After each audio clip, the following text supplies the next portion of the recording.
Irmãos, é interessante de você observar quando você faz alguma coisa pela primeira vez, o quanto isso se torna importante, quanto isso ganha detalhes, e quando você continua repetindo, fazendo outras vezes, passa desapercebido.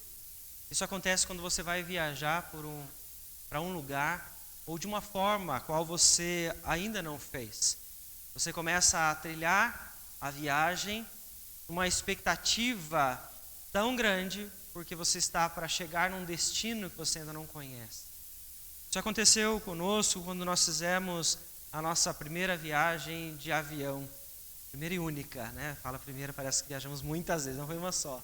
Primeira vez que nós tivemos a oportunidade de viajar de avião, nós vimos que aquelas imagens que nós só encontrávamos em reportagens ou internet, aquelas imagens do alto, elas eram reais.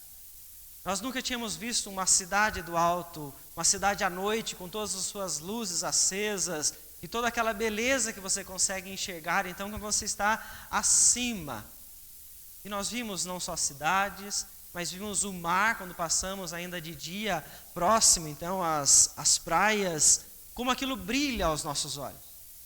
É muito bonito de você poder ver, porque a primeira vez que você vai, eu não sei a segunda, porque eu não fui na segunda, né? Mas a primeira vez foi algo que marcou e ficou na nossa mente. Algo que cada detalhe, tudo que acontecia dentro do avião, tudo que acontecia então naqueles lugares, a gente olhava e ficava fascinado com aquela circunstância que estávamos vivendo. Mas foi durante um período que o avião então entrou em uma nuvem. E nós passamos por um momento um pouquinho mais difícil, ao qual nós não esperávamos, nem gostaríamos de ter passado.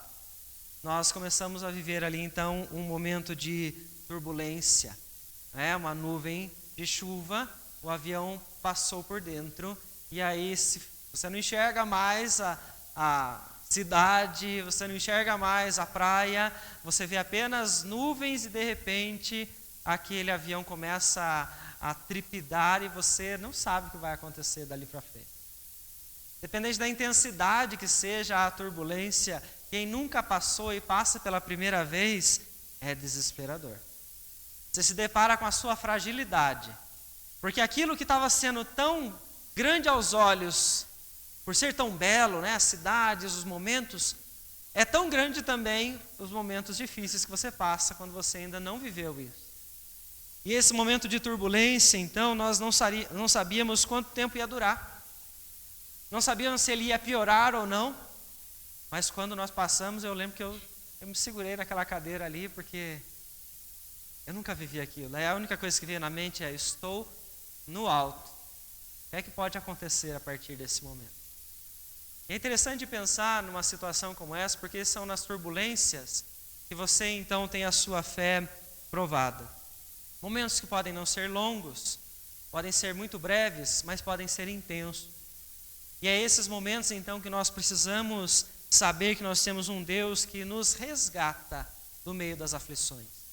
Eu quero convidar a igreja para nós pensarmos sobre isso, a ler o texto no Evangelho de João, capítulo de número 14. Nós vamos ler do versículo 1 até o versículo de número 15 nesta noite.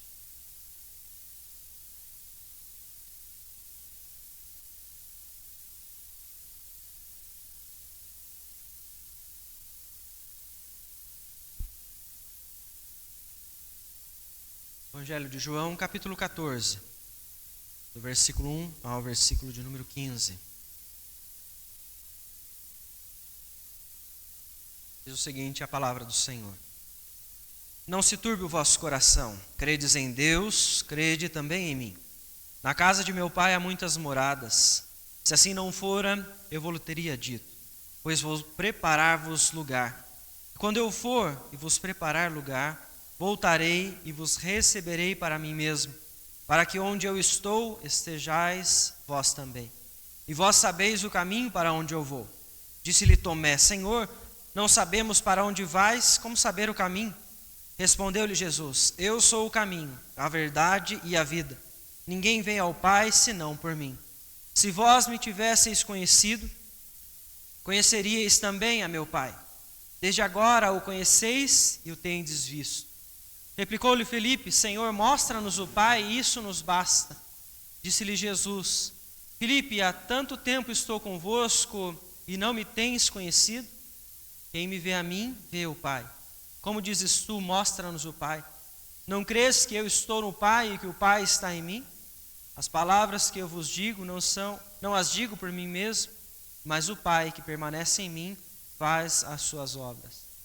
Crede-me que estou no Pai e o Pai em mim. Crede ao menos por causa das mesmas obras. Em verdade vos digo, que aquele que crê em mim fará também as obras que eu faço, e outras maiores fará, porque eu vou para junto do Pai. E tudo quanto pedirdes em meu nome, isso farei, a fim de que o Pai seja glorificado no Filho. Se me pedires alguma coisa em meu nome, eu o farei. Se me amais, guardareis os meus mandamentos. Vamos orar mais uma vez.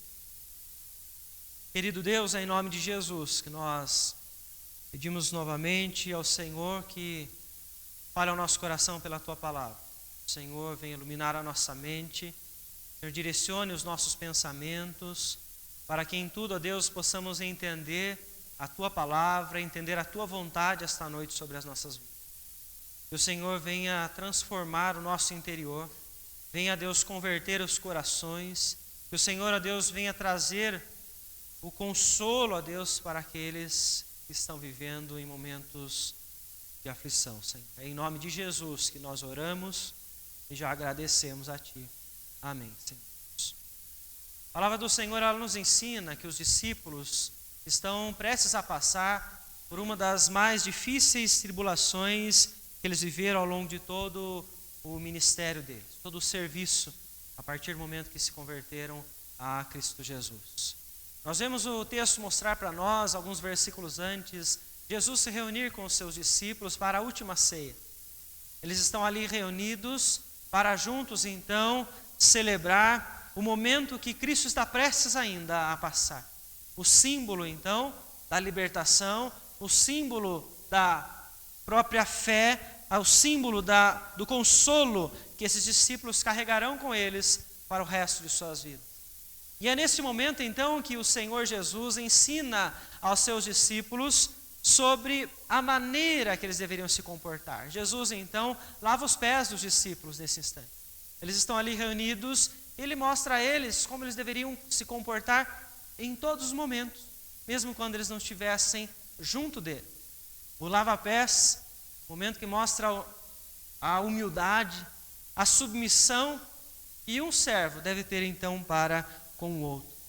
Nesta conversa, então, ao redor da mesa, Jesus, com os seus discípulos, revela a eles que há um traidor. Entre aqueles que estão caminhando com eles, entre aqueles que estão ouvindo os ensinos, existe um deles que então irá traí-los.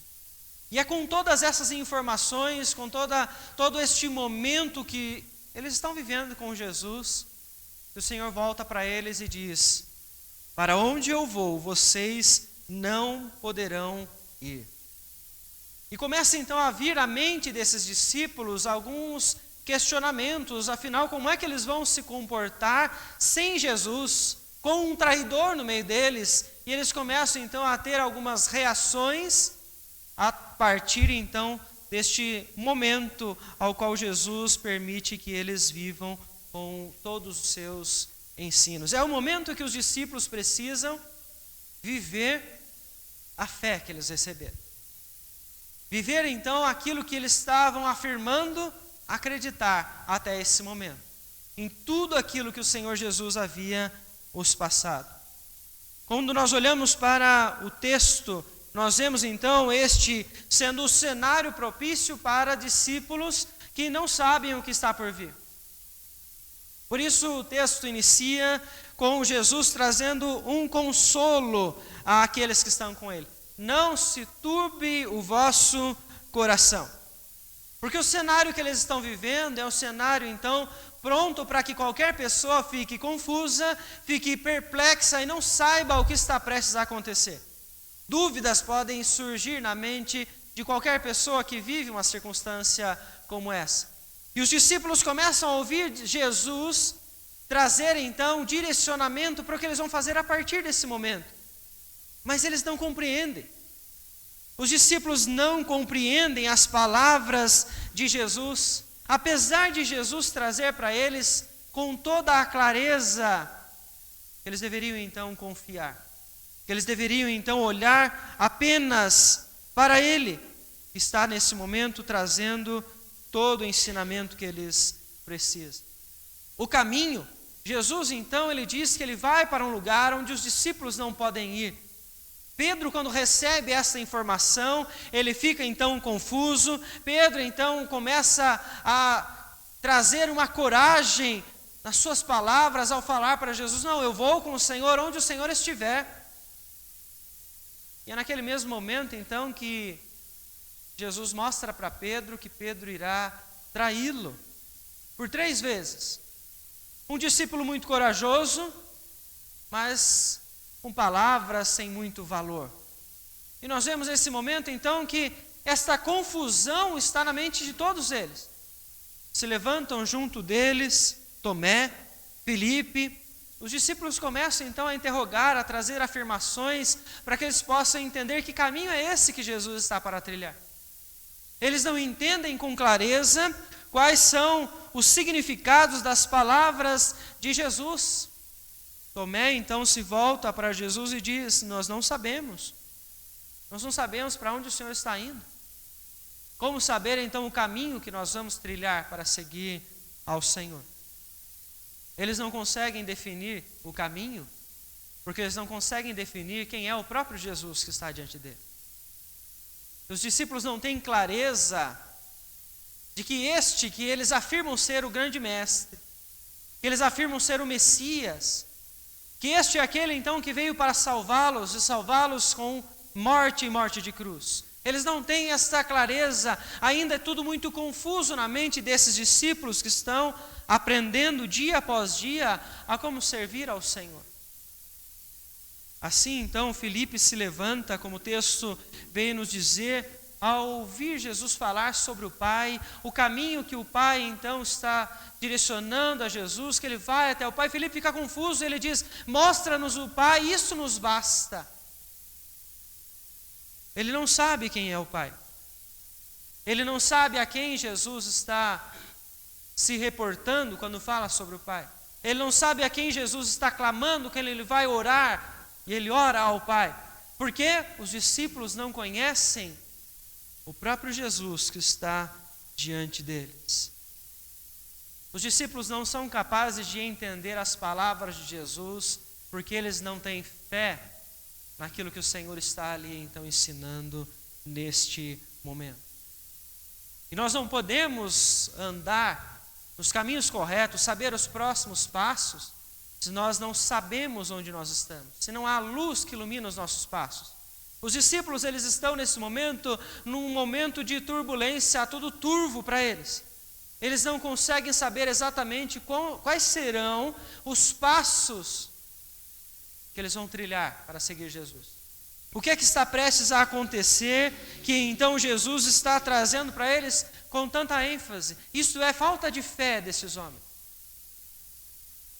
Eles não conseguem então enxergar os próximos passos, porque eles não têm fé nas palavras de Jesus. O próprio Pedro questiona o que Jesus está dizendo, contraria Jesus, e Jesus revela quem ele realmente era, o que ele realmente acreditava naquele instante. Quando Filipe então questiona, Jesus então pergunta: como é que vocês que estão me vendo não sabem quem é o Pai? Ele começa a colocar então à prova a fé desses homens que estão seguindo Jesus, estão afirmando que ele é o grande mestre, que ele é o Messias.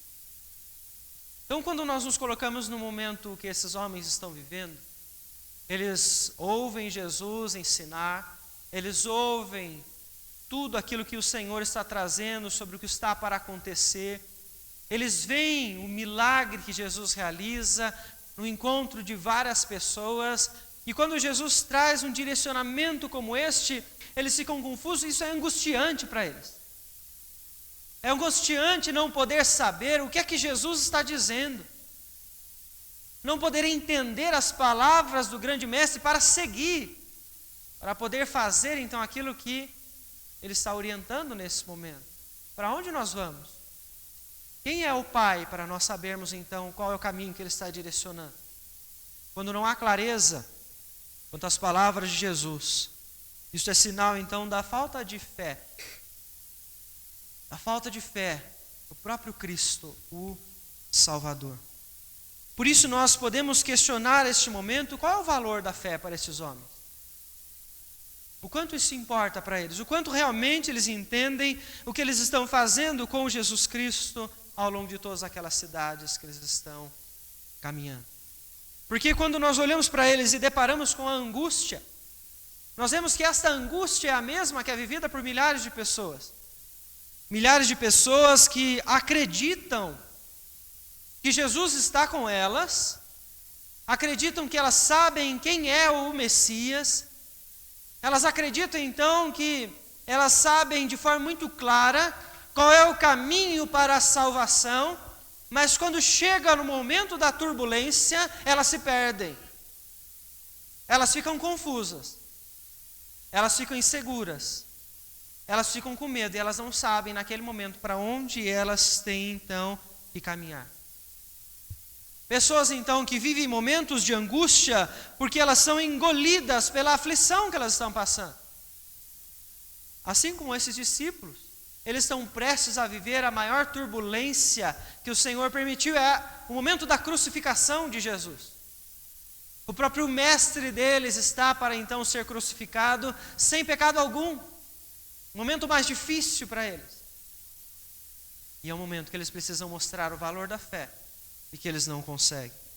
Momentos como esses eu e você vivemos, onde nós precisamos mostrar o valor da nossa fé e nós não conseguimos. E nós ficamos inseguros, nós ficamos ansiosos, nós ficamos com medo. A falta de fé torna a nossa vida angustiante. Como é que eu que caminho na igreja, como é que eu que busco ao Senhor, não sei o que fazer nesse instante? Isso é angustiante para aqueles que dizem afirmar que conhecem então a Cristo Jesus, que afirmam que Ele está com eles em todos os momentos. Mas é quando não se conhece o caminho, é que nós não conseguimos encontrar os momentos de descanso para a nossa vida. Quando nós não entendemos o caminho, nós não sabemos a quem clamar. Nós não sabemos para onde nós vamos correr. E nós então deixamos que aquele momento se torne maior do que a própria fé que nós afirmamos ter. A solidão, por vezes, invade o coração de cada um de nós. Quando estamos passando por um instante e achamos que somos fortes o suficiente para suportar aquilo. Assim como Pedro fez. Pedro se considerou forte e corajoso ao ponto de dizer para Jesus: eu estarei com o Senhor onde o Senhor estiver. Darei a minha própria vida a ti. Olha que expressão bonita de Pedro. Mas eram apenas palavras sem verdade, sem fundamento. Pedro não estava realmente com força e fé para produzir aquilo em sua vida. E o que é que ele colhe com isso? Com a falta de fé nas palavras de Jesus, ele vem colher então o sentimento de solidão. Ele se afasta de Jesus, ele se afasta dos discípulos, ele começa então a caminhar pelos lugares escuros, onde ninguém pudesse identificá-lo como um discípulo, ao ponto então até mesmo de olharem para ele e dizer: este não é aquele que segue o Nazareno? E ele então nesse instante, ele se sente sozinho, porque não confiou nas palavras de Cristo Jesus. Nós vemos que a insegurança pode tomar conta do coração daqueles então que não sabem para onde eles vão caminhar. Tomé está vivendo exatamente isso. Ele está junto com os outros discípulos, ele está vendo os diálogos que estão acontecendo naquele momento, logo após então o lava-pés, que Jesus demonstra a humildade que eles devem ter, e ele diz: eu não sei para onde nós vamos. Eu não sei para onde eu tenho que caminhar agora. Eu não sei quais são os próximos passos que eu devo então tomar. A insegurança toma conta do seu coração quando você então que não confia nas palavras de Jesus, não sabe para onde você vai seguir. Quais são os próximos passos que você tem que tomar? Também assim o medo pode se instalar no seu coração. Não saber para quem você vai recorrer. Filipe, naquele instante, não sabe quem é o Pai. Por consequência, não sabe clamar ao Pai se for necessário. Ele não compreende com clareza com quem ele deve se relacionar. Esses discípulos, eles estão na construção da fé. Eles estão aprendendo a viver com o Senhor nos momentos de turbulência e nos momentos de tranquilidade. Nós vemos então que a falta de fé neste momento torna a vida desses discípulos angustiante. Porque não há paz no coração, não há paz na alma daquelas pessoas que não confiam nas palavras de Jesus e não a buscam nos momentos de aflição. E então a palavra do Senhor nos responde o que é que está preparado para aqueles que confiam. O que é que está preparado para aqueles que possuem fé. Porque veja que é nesse diálogo, nesse cenário, que Jesus revela o traidor, que Jesus então informa a Pedro que ele vai trair também, que ele vai negar Jesus. E o Senhor, que é conhecedor do coração de todos aqueles discípulos, ele então revela a sua missão e conforta aos seus discípulos neste momento. Não se turbe o vosso coração, credes em Deus, crede também em mim. Jesus está lembrando aos seus discípulos que o que ele está prestes a passar não vai produzir para eles solidão. A morte de cruz não traz aos discípulos solidão, mas o fruto precioso da eternidade. Jesus está mostrando para eles neste momento que moradas permanentes serão então construídas, preparadas através deste ato que Jesus está prestes a realizar. Eles não estão sendo abandonados, eles não estão sendo deixados no momento da turbulência, nos momentos da aflição, muito pelo contrário. Jesus está com eles, ama os seus discípulos de tal forma que ele vai se entregar na cruz por eles. A morte daquele então que não havia cometido pecado algum é o meio pelo qual as moradas então são preparadas. Como ele então está dizendo, eu estou indo para preparar este lugar. É a morte e a ressurreição que Jesus anuncia aos seus discípulos neste momento. Eu vou, mas eu volto para buscar vocês. Para que vocês possam estar no mesmo lugar onde eu estou. Jesus está mostrando então que com sua morte e ressurreição, a igreja então terá um lugar para estar por toda a eternidade, quando ele voltar para as buscar. Por isso o caminho ao qual Tomé não sabia trilhar, é o caminho que Jesus está então mostrando. O caminho de cruz que ele está realizando. O caminho é o próprio Cristo, a própria verdade, aquele que vem então resgatar a vida ao pecador. Aqueles que vivem nas turbulências, que vivem nas aflições e não sabem os próximos passos que vão trilhar, esses precisam entender, assim como os discípulos, que Jesus é aquele que traz a paz. Que Jesus é aquele que não só morre na cruz, mas que também ressuscita para apresentar toda a sua obra ao Pai e nos permitir morar por toda a eternidade num lugar onde não há pecado algum. Assim Jesus também está revelando a nós quem Ele é. Como Ele fala então aos seus discípulos, quem vê a mim, vê ao Pai. O Pai se torna conhecido através da encarnação de Jesus Cristo. O Deus que no Antigo Testamento é visto então apenas como o Espírito que direcionava os profetas, direcionava os seus escolhidos, Ele se revela agora de forma visível em Cristo Jesus. O caminho, a verdade agora está ali em forma humana, junto com os discípulos, este que em forma humana morreu para pagar o preço no nosso lugar. Um homem precisava pagar este preço, e Jesus assim o fez no lugar de todos os discípulos que nele creem. Jesus afirma aos seus discípulos nesse momento que aqueles que olham para ele veem o Pai porque ele tem a mesma essência. Ele é Deus, ele é eterno, e por isso ele pode suportar o peso da cruz, os pecados que recaem sobre ele com sua morte. Jesus é o próprio Deus que encarnou e veio, portanto, para pagar o preço no nosso lugar. A obra que Jesus realiza é a obra que o Pai está realizando. Não há a possibilidade de você separá-los, pois ambos são um Deus apenas. Jesus está então trazendo essa afirmação aos seus discípulos, revelando o fruto da sua missão, o consolo que ele traz àqueles que estão em aflição, a paz, o descanso para aqueles que estão vivendo em meio às turbulências da sua vida. Não existe então espaço quando olhamos para Cristo Jesus, não existe espaço para nós então não caminharmos para a eternidade. A fé direciona os nossos corações a lembrarmos que nós temos um Deus que pagou o preço por nós.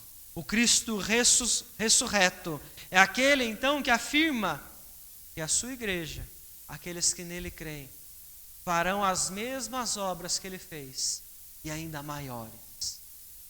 Jesus vem revelar então o fruto da sua missão aos seus discípulos.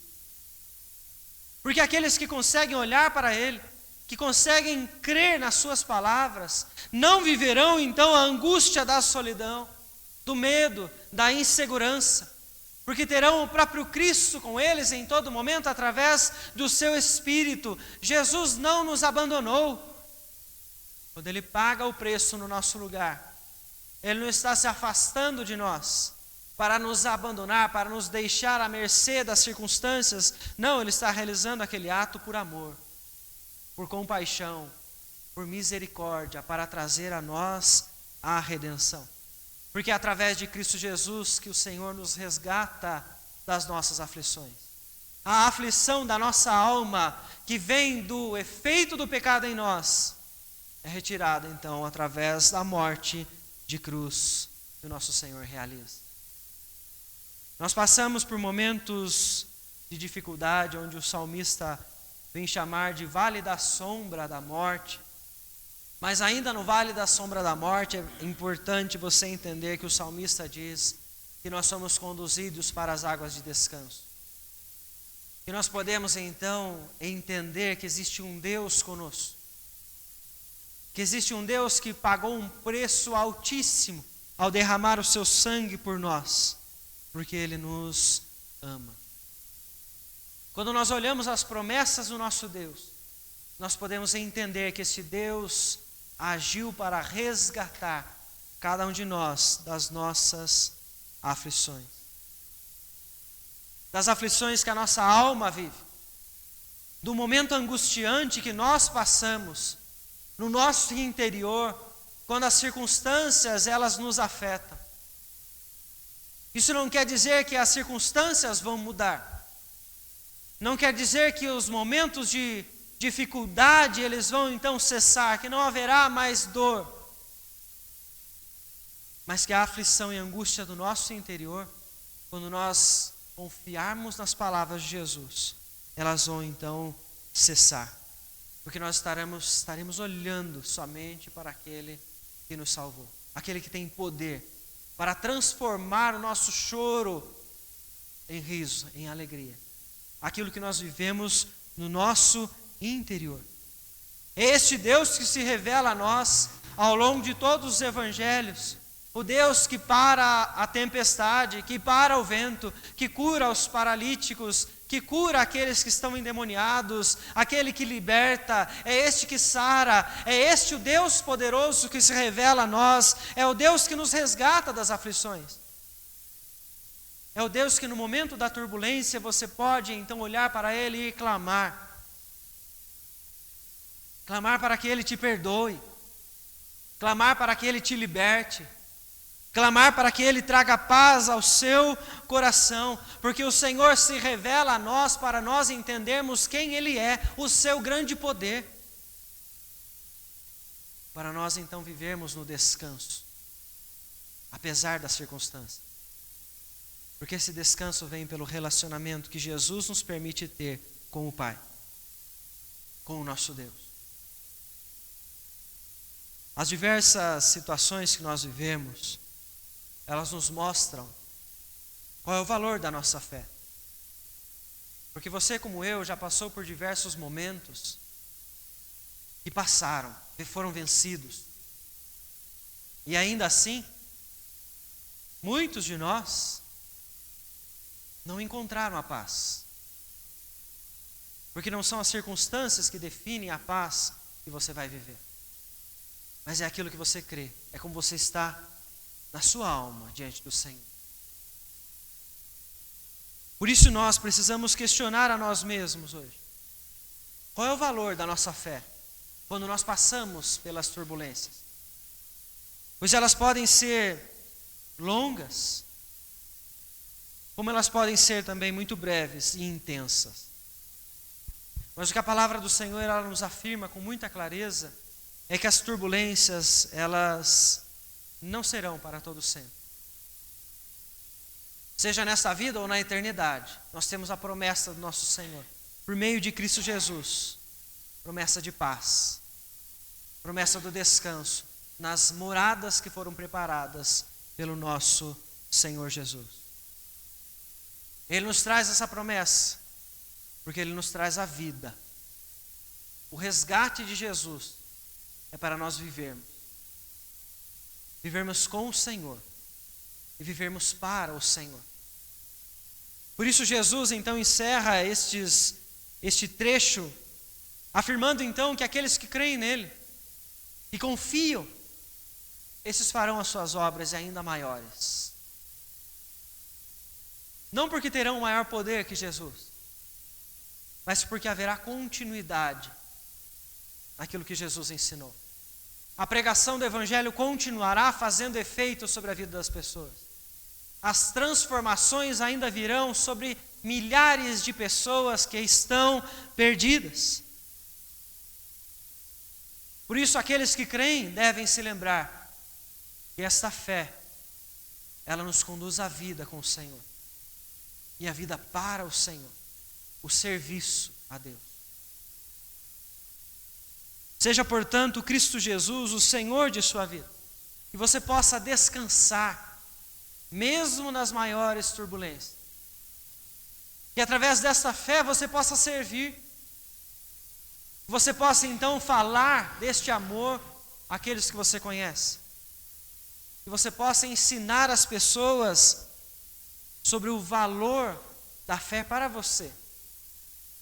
Pois nós estamos aqui ainda para mostrar às pessoas que apesar das turbulências, nós estamos olhando firmemente para a eternidade, o caminho que o Senhor nos preparou. Para as moradas que estão então prontas para nós podermos viver para todo sempre. Você como igreja fará ainda muita coisa para o Senhor. Em todos os momentos que você se dispor para a obra, para fazer a vontade do Pai, o Senhor vai usar a sua vida para transformar a vida daqueles que ainda não conhecem, para levar o poder do Evangelho. Isso até o último dia que o Senhor nos permitir. Mas esta vida não é apenas para, mas é com o Senhor. Jesus então nos diz: se me pedirdes alguma coisa em meu nome, eu o farei. Uma vida de dependência nós desenvolvemos a partir da fé em Cristo Jesus. Não só de serviço, mas uma vida com Deus.